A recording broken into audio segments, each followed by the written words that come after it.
So I grew up in Wisconsin, and kind of a rural, I didn't hear that, but in a rural family, we did a lot of hunting. We raised chickens and sheep and butchered them and ground them up and made our own sausage, stuffed them in intestines, you know, all that good stuff.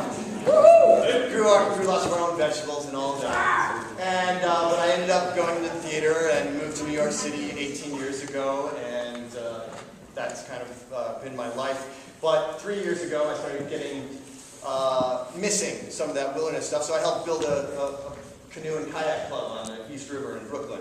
And that turned into like teaching some courses about wilderness living, and so I teach fire making and wilderness cooking, like out, you know, campfire cooking class. And this newspaper ran a story about it, and a website called diehipster.com picked up the story. And I'm going to share with you some of the comments from that blog. Get the fuck out of here with your wannabe gritty bullshit! When does it end? Let's organize a group and go find them and fuck them up. That's fucking it. These people need to go down ASAP. Yeah, as if when the apocalypse hits, you're gonna survive eating artisanal vegetables and hush puppies on a grill. Fuck these fucks!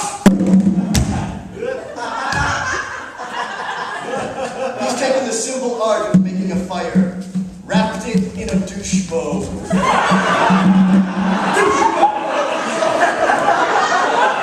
And has the gall to charge for it. You've got to be fucking kidding.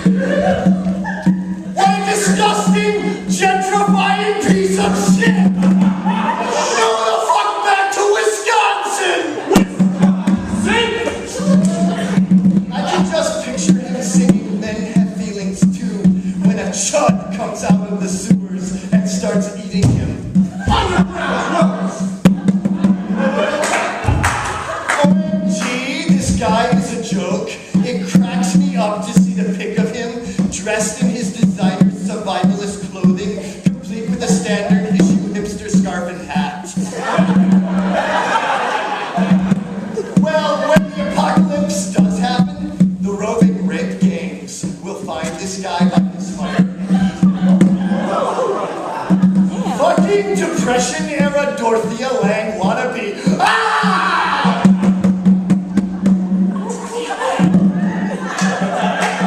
These liberal, greeny actor assholes are trucked into town to indoctrinate the trendy youth that having no money and being a bum is super cool. Because after all, those ignorant hipster brats have no future after the trust fund gets drafter from daddy's account when the economy goes a bye-bye. Then Ratpukin's class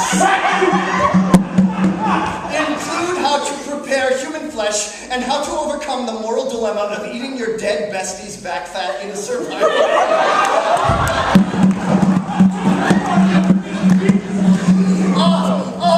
I had to Google this Mr. Motherfucking Rasmussen roll around his neck a woodsman knife from Sweden up in the leg sheath, which copper rivets the pimpin' motherfucker tooled his dirty ass hill. Food cooked with wooden utensils, his smooth ass carved his dirty ass and pulled shiznit from a woodsman's basket that he made by felling a funky ass black ash tree up in the Maine for reals. And dead ass, he made the handle for reals that Wannigan wooden box he kept open for supplies. Biatz made that motherfucker. I live about 2 blocks from where Fizz gives his classes. I can walk my dog over there and accidentally kick over his brick oven grill over. I wonder if this fucktard has a tattoo that reads, "Born to raise awareness." If he were a lieutenant during Nam, he would have been shot by his own troops. This fucking cum rag, vanilla accent, wannabe urban cocksucker hasn't a clue about rural survival. Nor does he have any appreciation for the ethnic European, Black, and Hispanic populations that helped build this city so he could one day make Brooklyn his little playground. He probably doesn't even realize that the Pulaski Bridge is Polish. And then someone from Georgia writes it. Jens lives in New York because his wife and he are both theater professionals who work on Broadway. We did shows together years ago when he lived in Georgia. Having known him for about a decade, but remaining distant enough that I'd be able to criticize him. I can say that he's actually just really into primitive skills and isn't a tool. I know he's lived in poverty and in rural areas, so it's always seemed like a pretty normal